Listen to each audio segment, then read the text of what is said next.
그리고 늦깎이 대학생으로 현재 서울신학대학교에 재학 중인 이경이라고 합니다. 다시 한번 소문 좀 해주셔서 반갑습니다.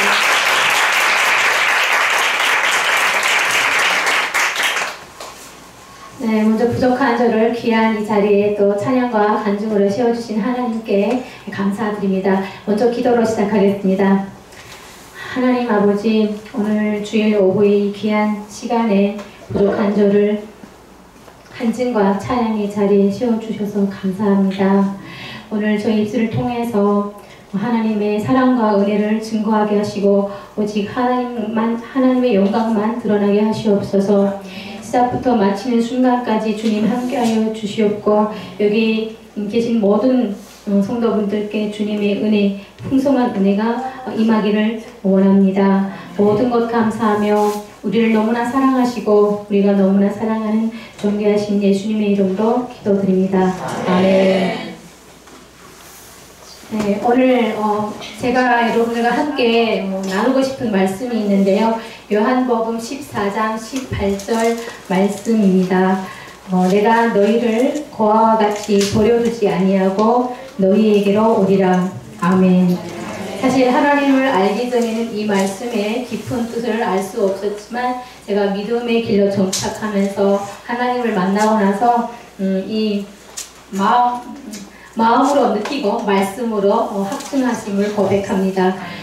저희 인생 속에서 어둠 속에 정말 구원의 빛으로 다가오신 하나님께서 멀고 험난한 여정을 동행하시면서 그 과정에 제가 받은 그런 은혜와 사랑을 이 시간을 통해서 나누려고 합니다.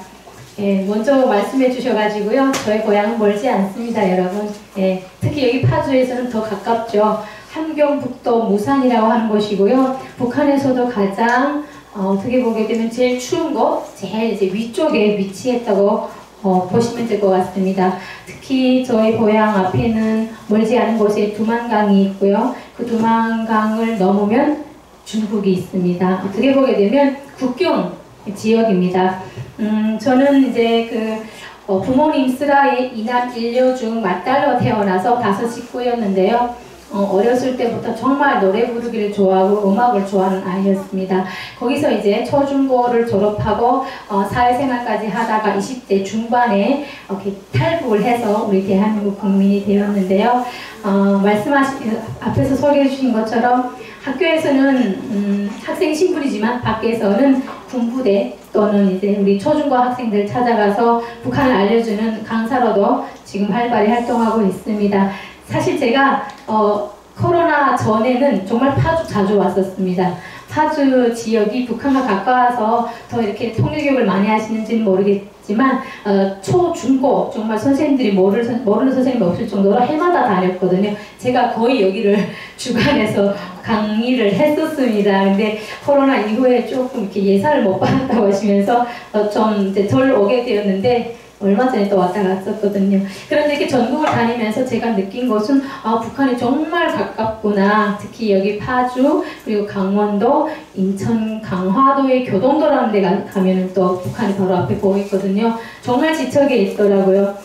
그런 것들을 보면서 좀 마음이 아팠던 것이 저희가 오는 과정에 정말 두만강을 건너서 압록강을 건너서 중국을 통해서 몽골 또 베트남 그리고 미얀마, 라오스, 태국 이런 다른 나라를 거쳐서 오다 보니까 12,000여 끼를 돌고 돌아서 어렵게 오다 보니 오는 그 시간도 너무너무 오래 걸리고 오는 과정에 정말 많은 어려움 정도가 아니라 생사의 길에 정말 목숨을 걸고 와야 하는 그런 험난한 여정이었거든요. 그런데 정작 와보니까 너무너무도 지척에 있고 심지어 3분이면 건너갈 수 있는 그런 그 지역도 있더라고요. 그래서 너무너무 마음이 아팠습니다. 이 분단의 이게 현실이구나라는 것을 이제 체감하게 되었는데요.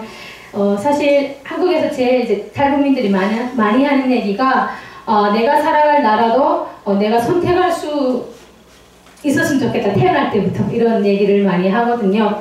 저희가 원해서는 아니지만 엄마 뱃속에서 태어나니까 북한이었고, 이 북한이라는 나라는 외부 세계와 철저히 단절시키고 고립한 상태에서 북한 주민들을 끊임없이 세뇌 교육을 하다 보니까 어려서 태어나서부터 엄마 아빠라는 단어보다는 뭐 김일성, 김정일 그들의 이름을 더 많이 부르면서 늘 감사하다는 인사를 하면서 살았던 것 같아요. 뭐가 감사한지 지금 생각하면 모르겠습니다.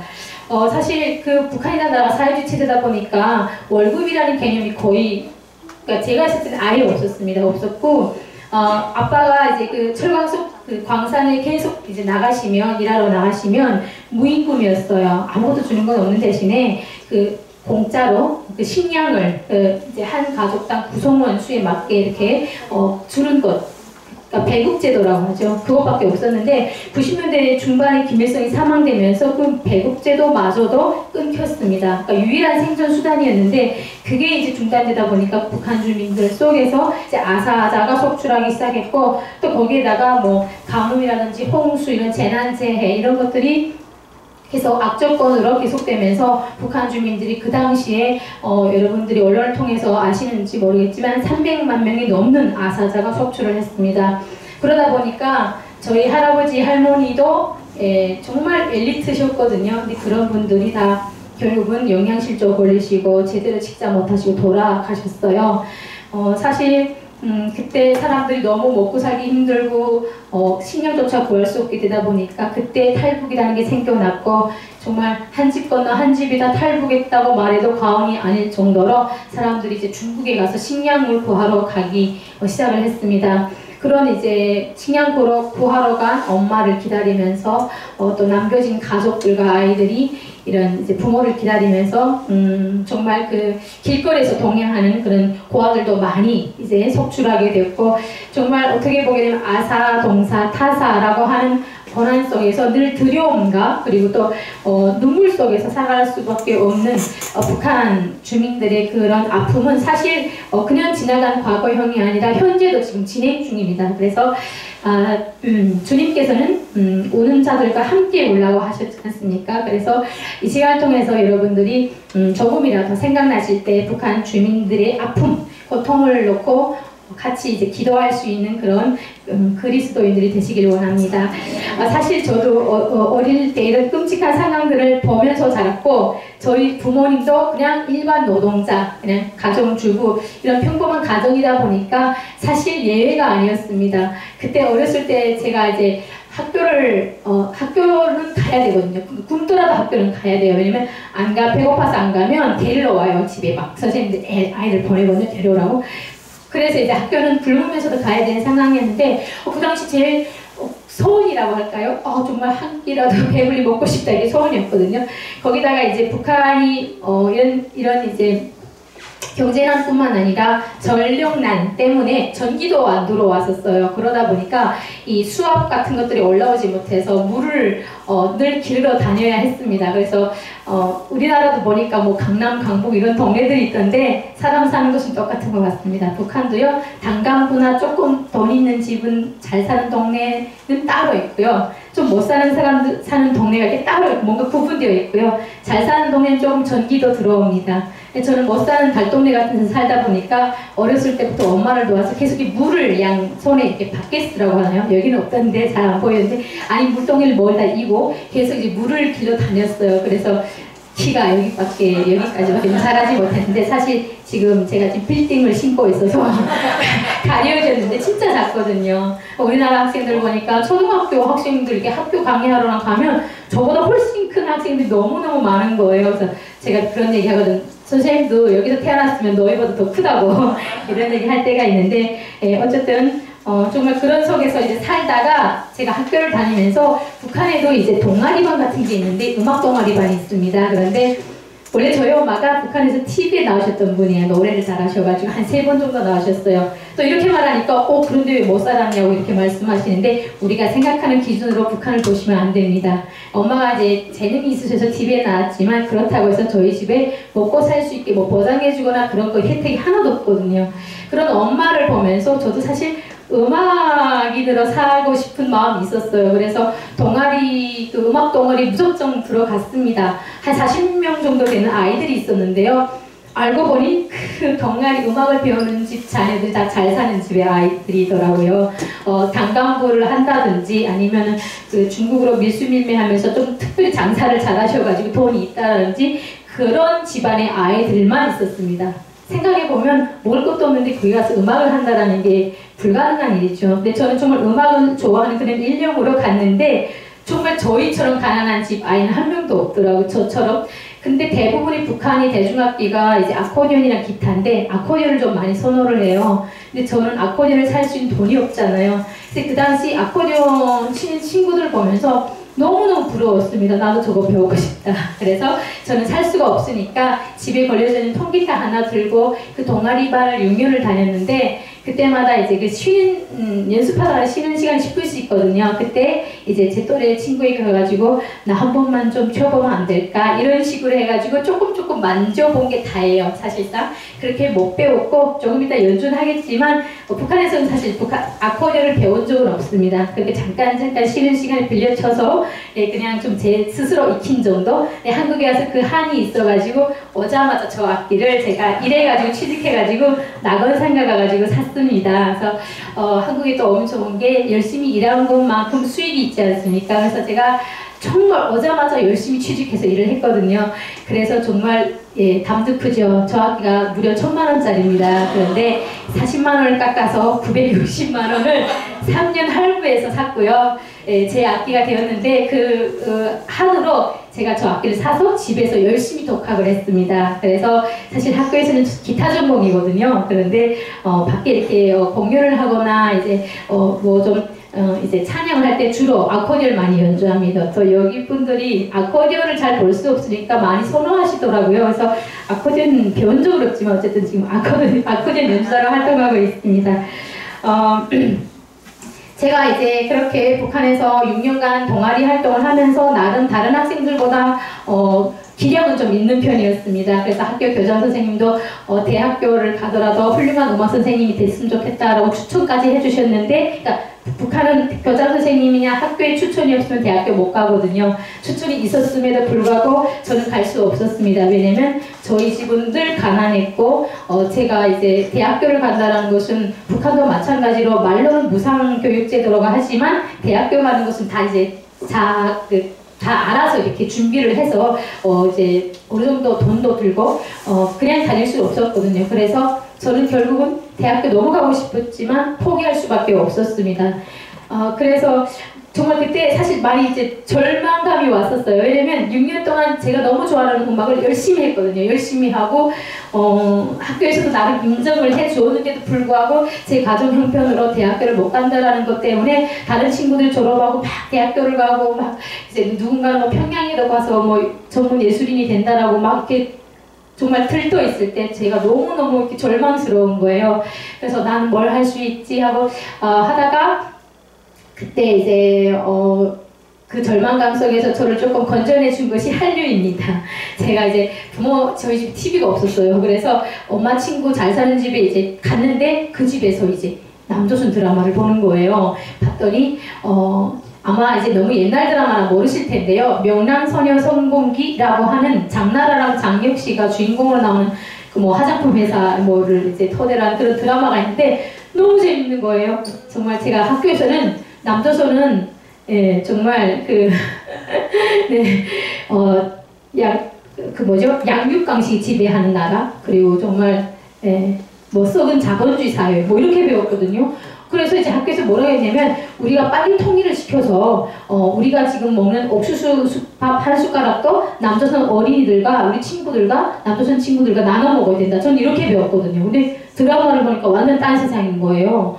이게 뭐지? 그래서 북한처럼 여기도 그냥 선전용으로 드라마 좀 이렇게 현실이랑 다른가? 라고 생각을 했는데 계속 보다 보니까 서서히 이제 깨우치게 됐습니다. 아, 우리가 배운 것들이 거짓이구나 라는 걸 알게 됐고 그때 이제 북한 주민들 속에 조금씩 중국을 통해서 한국 드라마나 이런 대중가요들이 들어오기 시작했는데 정말 뭐 세계적으로 요즘 뭐 한류 뭐 팬 막 이런 얘기들 있지 않습니까? 저는 정말 북한 사람들이야말로 한류 찐팬이라고 말할 수 있습니다. 왜냐면 그들을 그냥 보는 게 아니라 목숨 걸고 보거든요. 누가 목숨 걸고 한국 드라마를 봅니까? 그래서 정말 북한 주민들이 찐팬이라 생각을 하는데 그 드라마를 보면서 조금씩 그런 마음이 생겼습니다. 나도 탈북의 기회가 있다면 정말 한국 가서 살고 싶다. 이런 마음이 조금씩 생겨나기 시작했습니다. 그러던 와중에 제가 이제 본격적으로 막 일을 하다가 저희 이제 집에서 3시간 정도 거리를 이동을 하게 되면 할아버지 할머니가 살고 계시는데 그 할아버지가 병에 걸리셔가지고 중풍에 걸리셔가지고 당장 돌아가실 때가 됐다라는 얘기를 듣고 사실상 저는 할아버지 얼굴을 보러 갔어요. 마지막이 될까봐 갔었는데 사촌 동생이죠. 저희 엄마 오빠의 딸 저한테 이런 얘기를 합니다. 언니 내가 브로커를 통해서 중국을 가기로 지금 계획을 했어. 그런데 한 4일 정도 후면 가게 될 거야. 같이 갈 생각이 없냐고. 근데 저는 늘 탈북할 마음이 있었거든요. 그런데 너무 이게 뭔가 갑작스러워가지고 그러면 나 이제 한 이틀만 고민할 시간을 달라라고 해서 이제 고민을 하게 됐는데 이틀 정도 정말 진짜 간다라고 마음을 먹으니까 잠이 안 오는 거예요. 왜냐면 여러 가지 걱정 중에 부모님을 남겨두고 간다라는 것 자체가 발길이 떼어지지 않고 제가 또 맏딸이라서 엄마하고는 그래도 친구 같은 존재거든요. 우리는 아빠는 제가 음악하는 걸 반대하셨는데 딴 딸을 한다고 막 반대하셨는데 엄마랑 저는 정말 쿵짝이 잘 맞았거든요. 그래서 그런 엄마를 남겨두고 가는 것도 마음에 이제 쉽게 결정할 수가 없었고 그 당시도 저희 엄마가 굉장히 자골신경통으로 다리를 쓸 수가 없는 상태까지 오셔가지고 정말 상태가 안 좋으신 상태라서 부모님을 막상 남겨두고 가는 게 쉽지 않았고 그리고 제가 이제 가는 중국을 가고 뭐 이렇게 다른 나라 국경을 넘어서 간다는 게 말이 쉽지 정말 예측할 수 없는 길이기 때문에 사실 좀 두려움이 컸습니다. 그래서 이틀 내내 밤에 잠도 안 할 정도로 고민을 하다가 그래도 생각해보게 되면 이 나라에선 답이 없다라는 생각을 하게 되고 그리고 동생에게 그럼 나 가겠다 결정했다라고 하고 그때는 북한에 그 핸드폰이 없었어요. 그래서 어쩔 수 없이 부모님께 이제 마지막 인사라도 드리고 싶었지만 핸드폰이 없다 보니까 이렇게 제가 편지를 썼습니다. 제가 만장아찌 편지를 몇 장을 써가지고 우리 이모한테 엄마가 날 찾거들라 이거를 편지를 전해달라 하고 결국은 이제 가게 되었습니다. 그런데 이 두만강이라는 것이 그냥 자유롭게 건널 수는 없습니다. 왜냐하면 국경경대 군인들이 총을 메고 보초를 서 있고 그때 막 탈북을 많이 하던 때여서 방침이 떨어졌어요.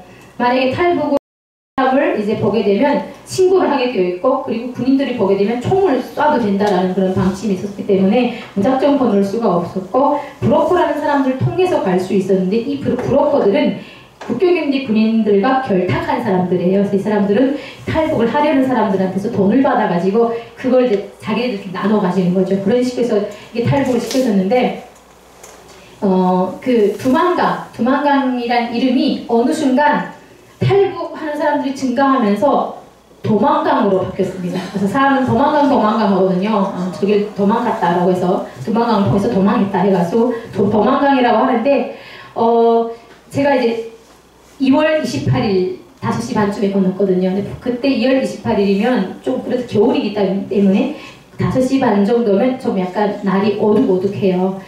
두만 강가로 그 브로커 아줌마랑 딱 갔더니 벌써 그 시간 맞춰서 군인이 딱 한 명 나오는 거예요. 그 군인이 총을 메고 나오는 거예요. 그래서 사실 많이 떨리고 무서웠는데 아줌마가 이렇게 주머니에서 뭔가 돌을 꺼내가지고 이렇게 탁 찔러줬더니 군인 아저씨가 정말 옆집 오빠보다도 더 환한 미소를 머금고 자기를 빨리 따라오라고 하면서 가장 그 폭이 좁은 곳으로 안내해줬습니다.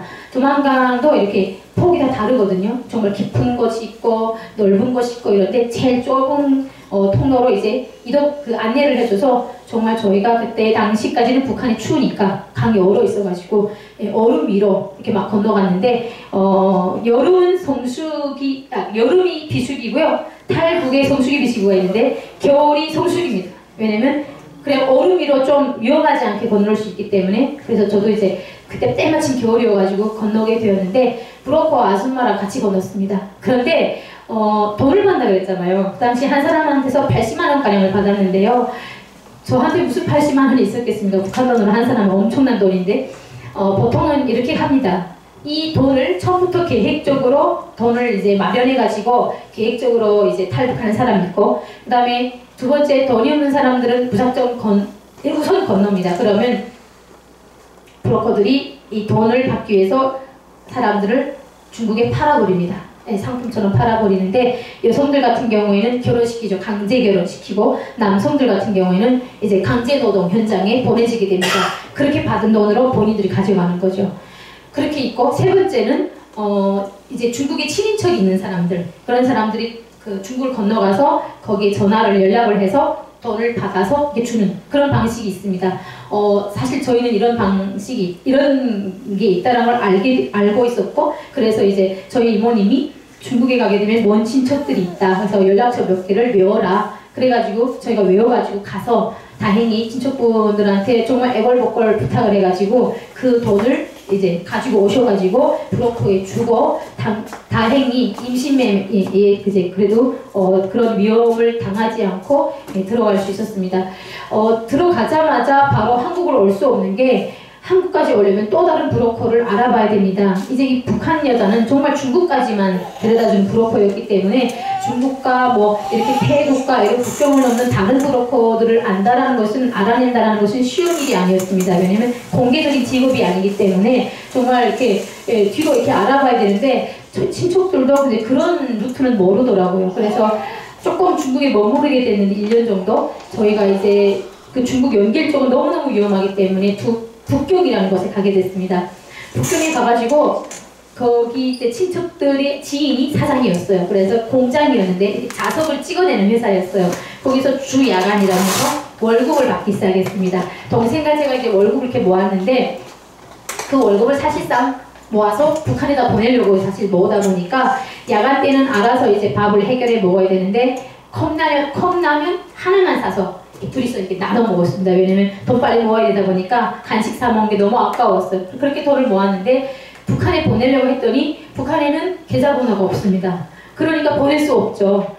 생각해봤더니 딱히 보낼 수 있는 루트를 찾을 수가 없는 거예요. 그래서 정말 이것도 아니구나. 우리가 이제 중국으로 온 것은 단지 나 혼자 살기 위해서가 아니라 고향에 있는 가족들을 살리기 위해서 온 건데, 이렇게 돈을 보낼 수 없는 방법이 없다 보니까 그러면 안 되겠다, 한국으로 가야겠다, 이런 마음을 먹었습니다.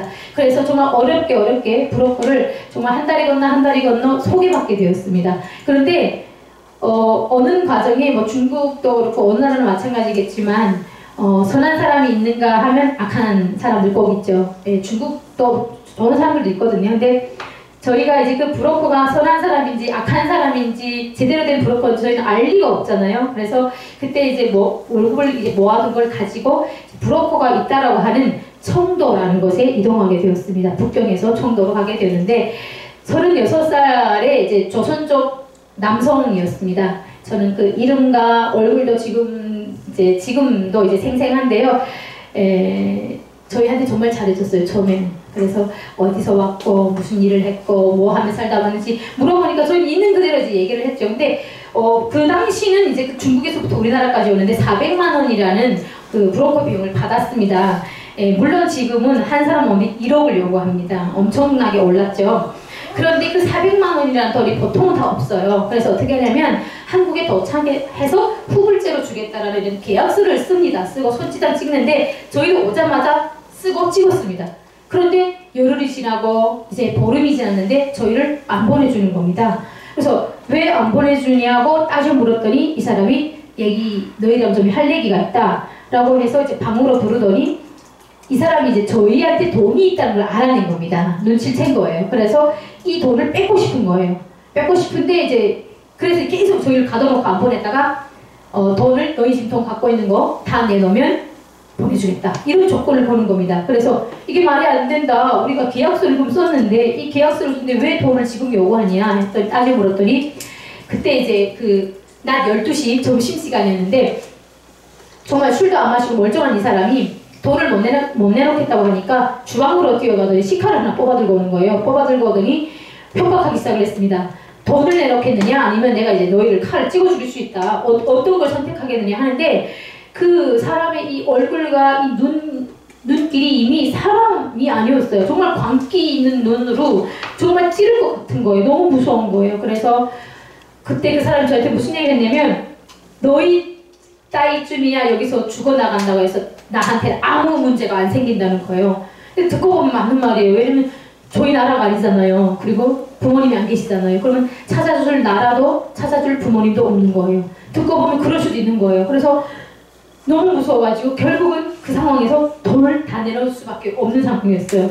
돈 그렇게 정말 악착같이 모은 돈인데 다 뺏기고 그 다음에 때리기 시작을 하고 구타를 하기 시작을 하는 겁니다. 왜 좋게 말할 때 안 내놓지 않았냐면 맥주병으로 머리를 까고 발로 차고 그때 무슨 생각이 했냐면 이러다가 한국 가기도 전에 그냥 죽겠다라는 생각까지도 했었습니다. 그러다가 이제 한 2, 3일 지나서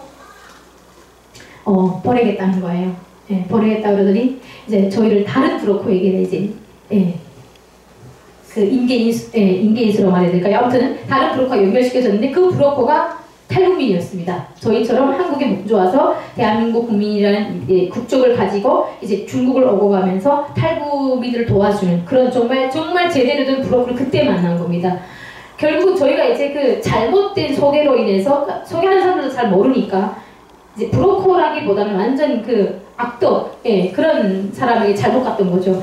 그래서 그때 돈 다 뺏기고 제대로 된 브로커를 만나서 거기서부터 이제 탈북민 이미 이제 대기하고 있던 탈북민들과 함께 이제 중국 국경을 넘기 시작을 합니다. 그런데 저희가 이제 신분증이 없잖아요. 근데 중국이라는 나라가 가장 탈북민들을 많이 잡아서 북송하는 나라고 그러다 보니까 중국에서 잡히면 정말 북한으로 다시 끌려나갈 수 있는 위기에 처할 수밖에 없다 보니까 중국에서 제일 조심해야 돼요. 그런데 이제 이 신분증이 없다 보니까 브로커들이 저희를 데리고 이동을 할 때 합법적인 길로 갈 수가 없어요. 예를 들면 이런 이제 합법적인 이런 이제 그 고속도로나 이런 도로가 있다고 하게 되면 일부러 조금 멀더라도 시골길 같은 그러니까 도로가 아닌 데로 이제 일부러 차들이 막 다니는 거예요. 잡히면 안 되니까. 그래서 이제 그때 그렇게 하고 중간에 또 기차도 타고 하면서 북한 사람들은 사실 기도라는 표현을 모르거든요. 그냥 뭐 정말 절박한 일이 있으면 마음속으로 뭐 하늘에 빈다 뭐 약간 이런 정도 표현을 하는데 그때 정말 저절로 막 기도가 나오는 거예요. 잡히지 않고 이 중국에서 벗어나게 해달라고. 그렇게 기차를 타고 뭐 도로 아닌 도로를 다니면서 차로 이동하고 하면서 그 거의 한 달을 정말 돌고 돌아서 그 어디죠? 미얀마 국경으로 넘어갈 수 있는 중국의 이제 그 쿤밍이라는 곳이 있습니다. 제일 끝에 거기까지 가가지고 이제 넘어가게 되죠. 그래서 거기서 이제 넘어가서 미얀마를 거쳐서 라오스로 들어가게 됩니다. 그 다음에 라오스에 들어가니까 브로커가 손을 떼고 자기 돌아간대요. 그래서 왜 그러냐 그랬더니 이제는 안전하다. 이제 태국까지 들어오게 되면 중국처럼 잡혀나갈 위험은 없다. 그러니까 너희들이 알아서 가라. 그런데 너무 이제 아이러니하게도 중국에서는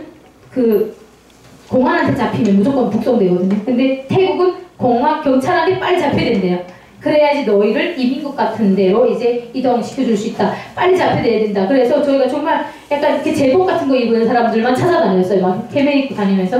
그래서 그때 이제 태국 경찰을 통해서 처음 갔던 것이 교회였습니다. 그러니까 사람이 너무 많다 보니까 이 사람들이 바로바로 이민국에 들어갈 자리가 없으니까 어떻게 교회랑 연결이 돼가지고 교회로 이제 이동을 시켜줬는데 그때 방콕 한인연합교회 그때 사역하셨던 선교사님이 신상태 선교사님이신데요.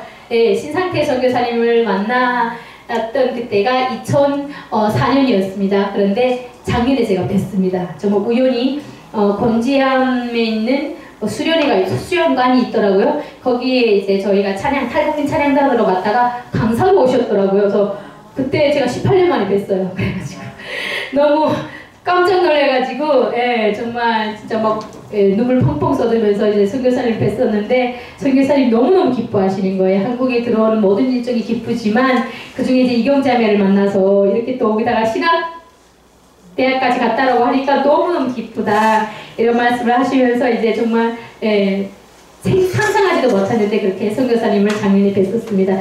근데 그때 이제 저는 살면서 교회라는 것을 처음 가봤어요. 그리고 성경책도 처음 봤고요. 근데 처음에는 정말 낯설었습니다. 이게 그때 180명이 저희가 들어왔었어요. 그런데 막 설교를 하시는데 탈북민들이 무슨 말인지 알아들을 수가 없으니까 다들 단체로 이렇게 졸고 있었거든요. 그러다가 이제 찬양 시간이 딱 되게 되면 단체로 다시 눈 뜨고 막 신나게 찬양하고 또 설교 시간 되면 또 단체로 이렇게 눈 감고 있고 이랬던 시간이 연속 있었는데 선교사님께서 이제 한국어로 보내주겠는데 성경을 외우는 시험을 보는데 거기서 이제 100점 받은 사람 순서대로 보내주겠다라고 해서 무슨 말씀이 뜻인지 이해도 못하면서 북한에서 그 주체사상 외웠던 방식으로 그냥 냅다 외워가지고 시험을 봐가지고 제가 그래도 96점 막 이렇게 받았었거든요. 근데 나중에 알고 보니까 거기 들어온 순서대로 보내주시더라고요. 네, 정말 열심히 거기서 이제 그 성경 말씀을 외웠었는데 네, 그렇게 이제 처음 제가 접한 교회는 어떤 느낌이었냐면 처음으로 중국에서 그렇게 정말 불안감 속에서 살다가 정말 처음 따뜻하다고 느꼈던 그래도 가족같이 느꼈던 왜냐면 처음 오자마자 저희를 이제 막 그동안 먹고 싶었던 김치며 된장찌개며 이런 것들을 해주시면서 따뜻하게 이제 그 품어주시는데 그때 정말 많은 위로가 됐고 그 당시 설교 말씀은 정말 이해를 못했지만 찬양만큼은 너무너무 좋았던 것 같습니다. 그래서 그때 제가 생각한 교회는 내가 안심해도 되는 정말 안전한 곳이구나 따뜻한 곳이구나 라는 생각을 하게 되었고 그때 이제 저는 그 선교사님들의 헌신을 보면서 이런 생각을 했어요. 정말 하나님이 정말 살아 계실까? 근데 어떻게 보게 되면 그걸 알 수가 없지만 저렇게 가족들을 다 한국에 남겨두고 아무것도 없는 이런 타 지역에 와서 일면식도 없는 북한 주민들을 한민족이라는 이유만으로도 그렇게 헌신하시는 모습을 보면서 저분들이 섬기시는 저분들이 믿는 하나님은 과연 어떤 분일까 이런 궁금증은 있었던 것 같습니다. 그래서 이렇게 태국이라는 곳에서 정말 하나님을 제대로 만나지는 못했지만 그 당시에 찬양을 통해서 정말 많은 은혜를 받았던 것 같아요.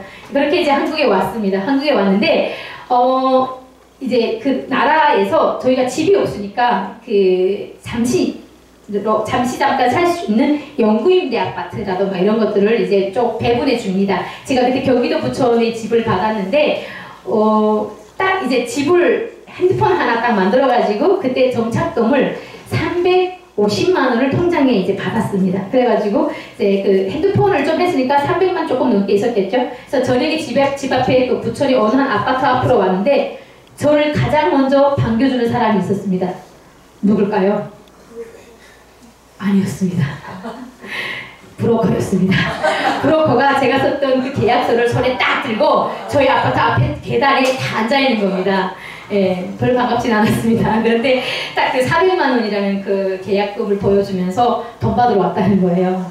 예, 그래서 이제 저희가 350만 원 받는다고 이 사람들 다 알더라고요. 그런데 핸드폰을 하나 이제 개통하고 나니까 300만 조금 넘게 있었겠죠? 이 사람들도 사람이다 보니까 그러면은 내가 이제 여기서 250만 원만 받아가겠다. 이제 먹고 살아야 되니까. 그래서 이제 한두 달쯤에 올 테니까 그때까지 알바를 하던 무슨 일을 하던 나머지를 갚으라는 거예요. 그렇게 나머지 금액을 다시 계약서를 쓰고 통장에 있는 돈 중에 250만 다 드리고 그렇게 이제 집으로 올라갔는데 딱 들어가니까 너무 오래된 아파트여서 11평짜리 하나 받았는데 불을 딱 켜는 순간 바퀴벌레가 제 눈앞에서 가는 겁니다. 그래서 한국도 벌레가 있구나. 깜짝 놀랐습니다. 늘 드라마에서는 화려한 2층짜리 집만 봤는데 이게 현실이구나. 이렇게 딱 집에 들어왔는데 정말 네모 반듯한 집에 아무것도 없는 거예요. 그런 집에 이제 딱 앉았는데 창문을 이렇게 달빛이 싹 스며듭니다. 가만히 생각했는데 한국에 이제 왔다라는 기쁨도 잠시 정말 낯선 땅에 정말 뚝 떨어진 느낌이었어요. 아무것도 모르는 제가 앞으로 뭘 하고 살아가야 될지 너무 막막한 거예요. 막막한데 사실 선교사님께서 이런 말씀 하셨거든요. 한국 가게 되면 친척도 없고 아는 사람도 없는 사람들은 가서 정말 답답하고 힘들 때 정 힘들고 물어볼 것이 없으면 가까운 동네 교회를 찾아가라. 근데 정작 나는 그 말씀 다 까먹거든요. 그래서 혼자서 생각을 합니다. 나 어떻게 살아가야 되지? 막 고민하다가 나 그래도 아직 20대 중반인데 대학교로 가야 되는데 라는 생각이 있었는데 그 생각을 또 해보니까 부모님이 너무 눈앞에 아른거리는 거예요. 내가 이렇게 벌써 오는데 1년을 지체했는데 그동안 우리 엄마는 더 아프지 않을까 이런 생각을 하다 보니까 대학교 못 가겠는 겁니다. 그래서 안 되겠다, 취직부터 해야겠다 라고 생각해서 제가 첫 직장이 화장품 회사였습니다. 제 발로 들어가서 직원 구함이라는 글자를 보고 저절로 들어가서 이렇게 취직을 하게 되었는데 쉽지 않았습니다. 정말 학생들은 괜찮은데 40대 이상의 어른들은 들어오면 항상 제 말투를 보고 화장품을 사가는 것이 아니라 중국 교포냐, 뭐 조선족이냐, 늘 저의 그 말투 때문에 제가 어디서 왔는지가 궁금한 겁니다. 그렇게 묻고 사가면 괜찮은데 안 사가고 다른 직원을 바꿔달라 뭐 이런 식으로 하다 보니까 그 사장님이 개인 사장님인데 너무 눈치가 보이는 거예요. 그런데 이제 그 사장님이 저랑 면접 볼 때 그런 얘기 하셨거든요. 내가 장사하는 입장에서 여기 애들을 쓰고 싶지만 그래도 북한에서 와서 첫 직장이고 내 딸 같은 나이여서 내가 일단은 일을 시켜보겠는데 나중에 좀 어려우면 이제 그만두게 되는 상황이 있을 수도 있다라는 말씀을 하셨는데 한 달 동안 다녀보면서 저는 사실 나름 되게 밝은 사람이거든요. 그런데 첫날부터 들어와서부터 사람들이 계속 매일매일 그런 질문을 고향이 어디냐는 질문을 받다 보니까 점점 제 그 낯색이 어두워지기 시작했습니다. 자신감이 없고 오늘 또 누가 나한테 이런 걸 질문하고 또 이제 안 사고 나가면 저는 사장님들 눈치 보이고 그런 나날이 계속되는 거예요. 그래서 점점 자신감을 잃어가고 있을 무렵에 월급을 탈 때가 됐습니다. 그래서 사장님이 얘기 좀 하자. 그래서 월급 봉투를 주시면서 한국 사람들도 서비스 직업은 가장 어렵다. 하물며 북한에 온 너에게 너무 어려우니까 다른 사람들처럼 공장 같은 데 나가서 좀 정착하다가 적응이 되면 다시 와라. 그래서 이제 그 직원 구합이라는 글을 다시 이렇게 올렸으니까 사람 구해주면 그만두라는 거예요.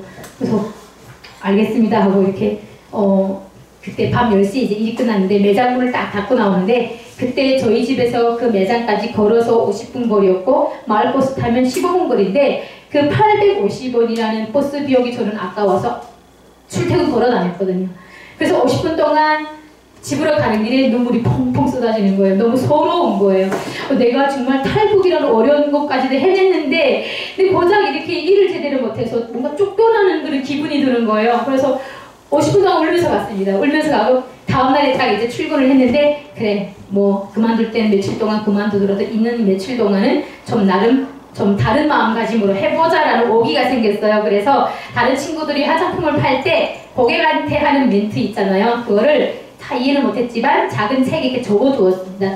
뒤에서 적어가지고 외웠어요. 외워가지고 어느 날 이제 사장님이랑 저랑 오픈을 딱 하고 있는데 첫 손님이 들어오셨는데 한 40대 중반에 이제 여성분이 들어오시면서 기초 제품을 보여달래요. 그런데 거기는 이제 그때 그 브랜드가 그 스킨푸드라는 매장이었는데 중저가 브랜드다 보니까 사장님 입장에서는 매니큐어 하나 파는 것보다 기초 제품 팔아야 이제 맛이 있잖아요. 그래서 기초 제품 팔 때 제일 좋아하시거든요. 근데 기초 라인 딱 보여달라고 하는 거예요. 그래서 이때다 싶어가지고 외워뒀던 것을 써먹었습니다. 그런데 웬일이에요? 이분이 스킨, 로션, 에센스, 아이크림, 영양품까지 풀세트 달라는 거예요.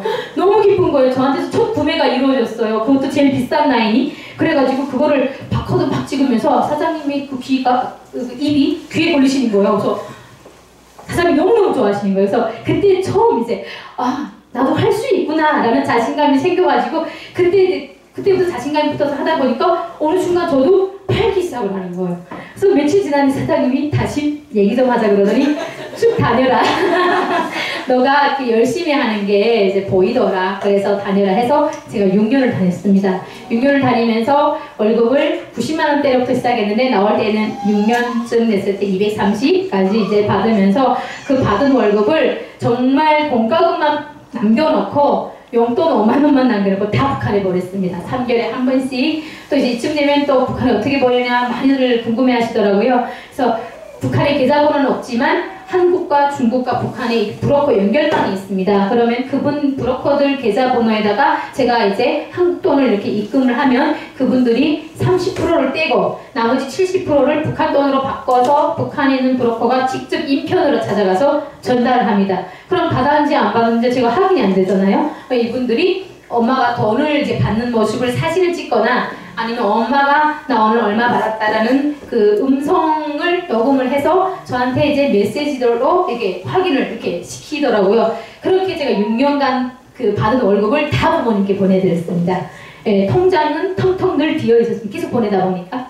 하지만 부모님이 달동네 같은 동네에서 잘 사는 동네로 몇 번을 이사를 하셨더라고, 보내준 돈으로. 그래서 이제 물 안 길어 되는, 물이 나오는 그런 동네에 이사 가시고 사는 게 좀 좋아졌다라는 소식을 들었을 때 정말 너무 기쁜 거예요. 뭐 제 통장은 텅텅 비어 있었지만 정말 나라 구한 것만큼이나 기뻤습니다. 그래서 그때 되니까 마음이 좀 안심이 되는 거예요. 아, 이제는 나를 위해서 살아야겠다. 그래서 이제 제가 생각한 것이 대학교 진학이었고요. 대학교 사실 제가 많이 헤맸습니다. 처음엔 어느 대학교를 가야 될지 몰라서 부천대학교, 전문대 사회복지학과도 공부하고 명지대학교. 그러니까 제가 간 학교는 다 학점은행제 대학이었습니다. 정보가 없다 보니까 탈북민들이 다닌다는 데를 제가 이제 탈북민들도 많이 알다 보니까 가다 보니까 어떻게 보게 되면 제가 원하는, 그러니까 제가 배우고 싶었던 것들이 아니었습니다. 그래서 이런저런 학교를 경험하다가 제대로 졸업은 못하고 헤매다가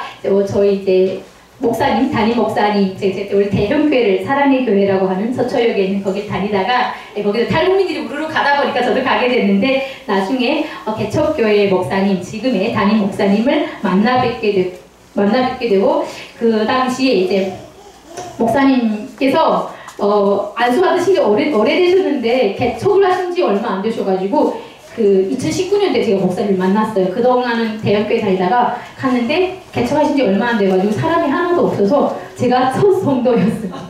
첫 성도인데 가니까 정말 목사님, 사모님, 자녀들까지 해서 가족들끼리 예배 드리고 있었어요. 모르고 갔어요. 그런데 거기서 제가 지금 약 19년도부터 지금 몇 년 됐죠?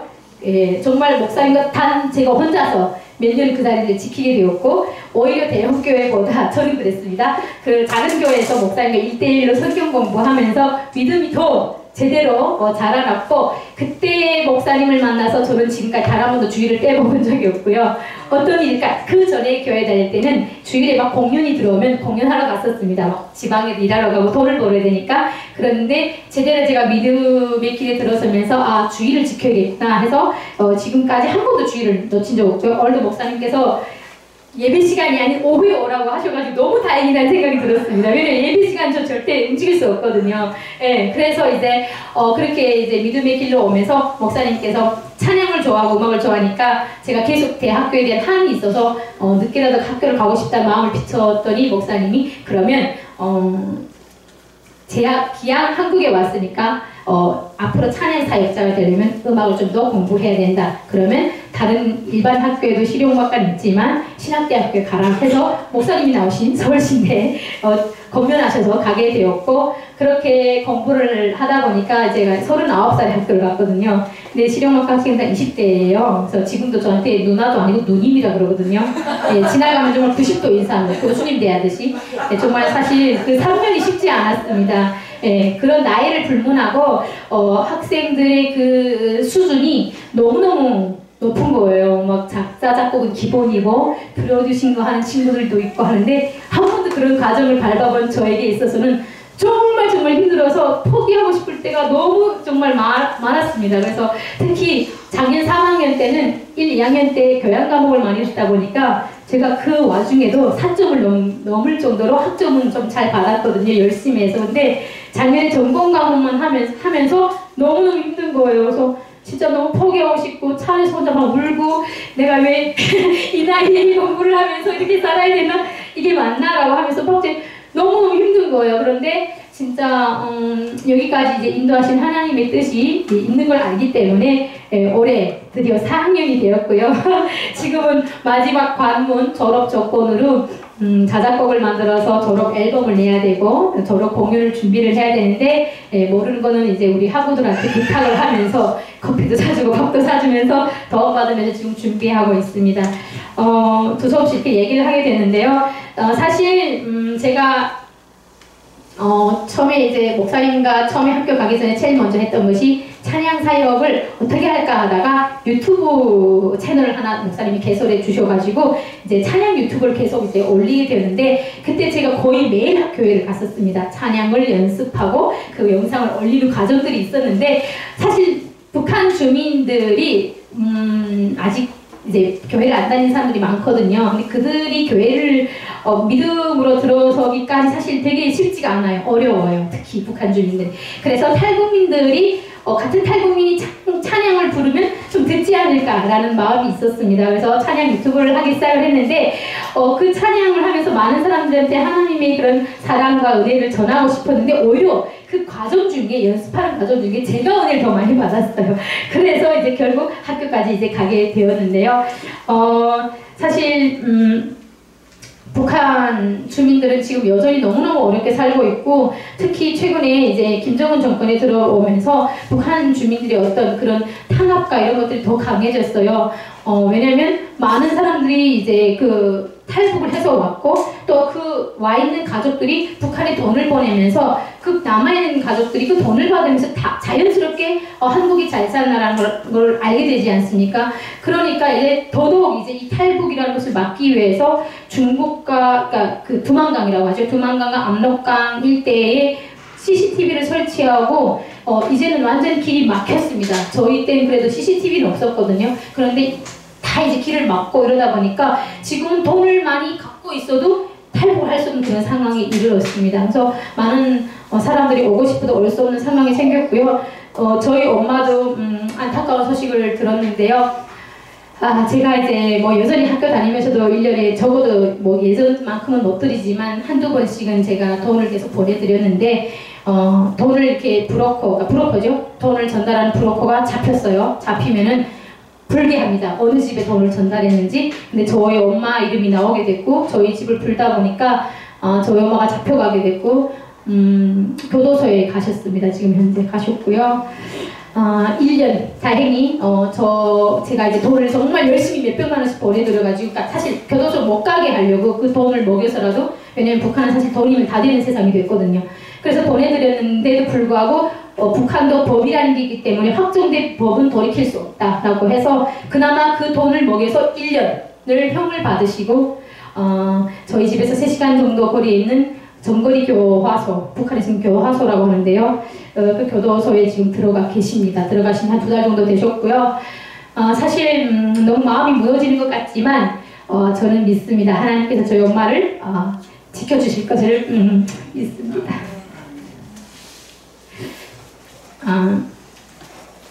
사실 이제 그 자식한테서 돈을 받아서 돈 받는 게 죄가 아니잖아요. 그런데 북한은 여전히 그렇게 돈 받으면 교도소를 보내고 정치범 수용소로 보내고 이런 일들이 점점 지금 더 심해지고 있거든요. 그래서 어느 때보다도 더 이제 기도가 필요한 때라고 생각을 합니다. 네, 두서없이 얘기를 하게 됐는데 그냥 이제 마치려고 합니다. 하나님께서는 사실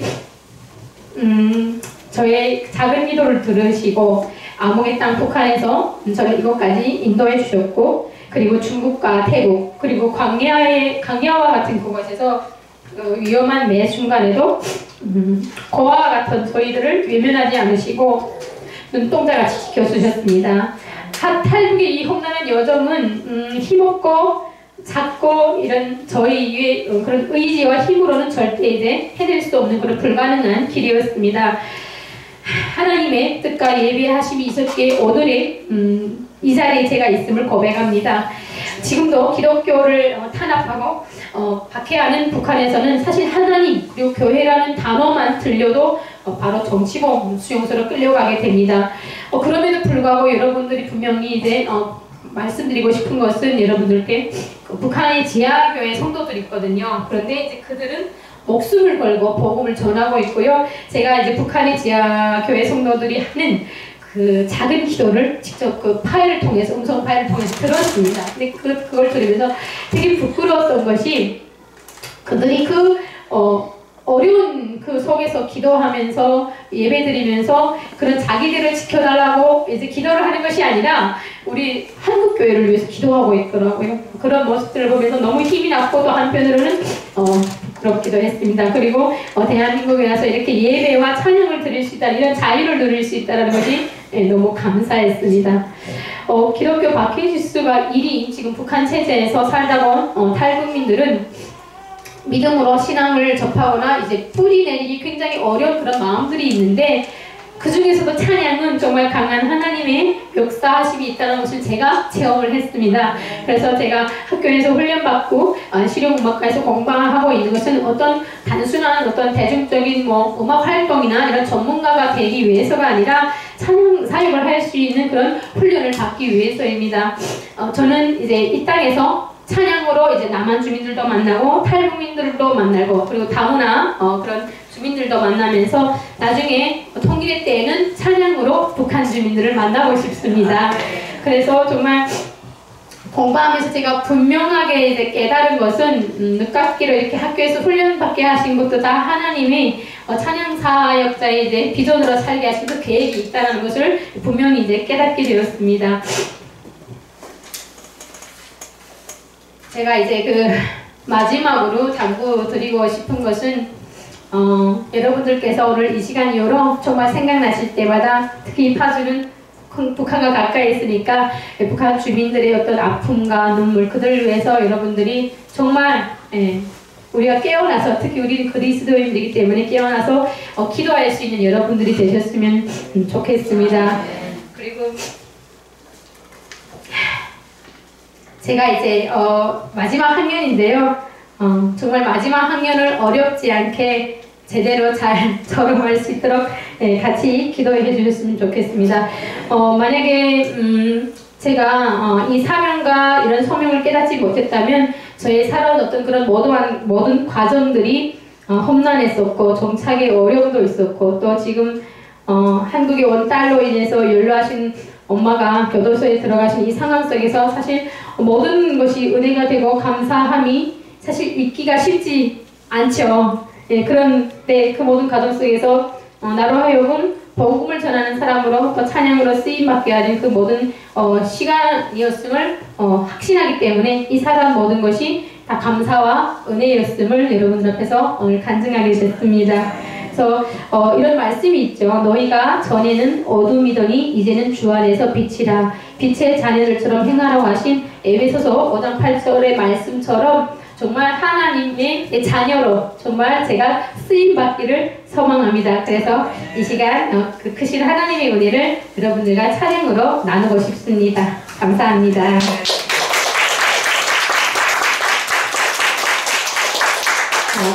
네, 제가 이제 MR을 2개 드렸는데 그 거무나 아름답다 MR 이제 틀어주시면 한국 찬양을 부르고 나서 아코디언 연주하겠습니다. 감사합니다.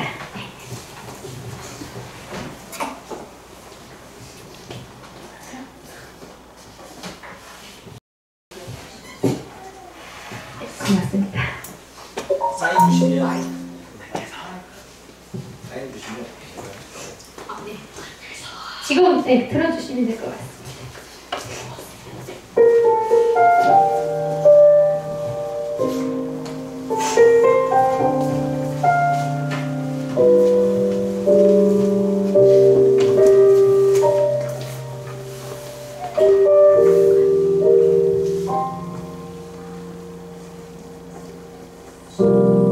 너의 모습 그대로 너의 모습 그대로 사랑해 사랑해 사랑해 너의 마음 그대로 너의 마음 그대로 사랑해 사랑해 사랑해 너는 검다 하지마 나에겐 아름답단다 너는 멀리 왔다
아니하시고 눈동자같이 지켜보아하시고 겉에 한국까지 인도해 주셨습니다. 네, 그런 하나님이 계셔서 오늘 저의 삶이 있음을 고백합니다.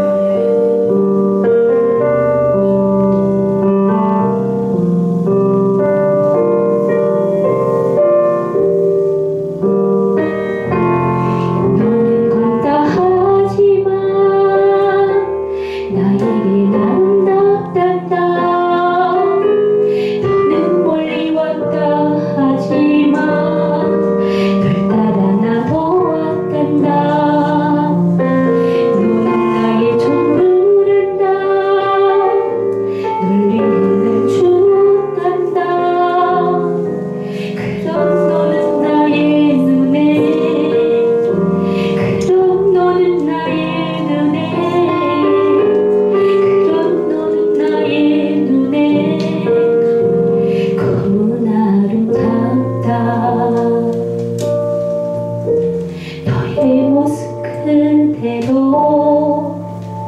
너의 모습 그대로 사랑해 사랑해 사랑해. 아멘.